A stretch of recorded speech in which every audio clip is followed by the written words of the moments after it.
సహోదరి సహోదరులు, మన జీవితాల్లో మనం ఆశించినట్టుగా జవాబు వెంటనే రానప్పుడు, మనం ప్రార్థన చేస్తున్నప్పటికీ, ఉపవాసం ఉండి ప్రార్థన చేస్తున్నప్పటికీ, పశ్చాత్తాపపడి ప్రార్థన చేస్తున్నా, కన్నీటితో ప్రార్థన చేస్తున్నా, విశ్వాసంతో ప్రార్థన చేస్తున్నా, విసుగక ప్రార్థన చేస్తున్నా, కొన్ని సందర్భాల్లో జవాబు వెంటనే రాకపోవచ్చు. అయినంత మాత్రాన నిరుత్సాహపడకుండా మనం ప్రార్థనను కొనసాగించాలి.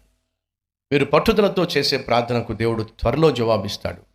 ఆనాడు దానియేలు పట్టుదలతో ప్రార్థన చేశాడు. ఒకవైపు దుఃఖముతో ఉన్నాడు, వేదనతో ఉన్నాడు, అయినప్పటికీ పట్టుదలతో ప్రార్థన చేస్తున్నాడు, కానీ జవాబు రాలేదు. అయినా ప్రార్థన చేశాడు.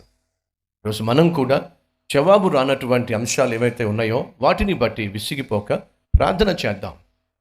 కొంతమందికి సంవత్సరాలు గడిచిపోతున్నా పిల్లలు పుట్టలేదు. దయచేసి ప్రార్థనను కొనసాగించండి. దేవుడు ఖచ్చితంగా మీ ప్రార్థనకు జవాబిస్తాడు. కొంతమంది ఉద్యోగాల కోసం ప్రయత్నాలు చేశారు, ప్రార్థన చేస్తున్నారు, అయినా జవాబు రాలా. విసిగిపోకండి. దేవుడు జవాబిచ్చేంత వరకు మీ ప్రార్థనను కొనసాగించండి.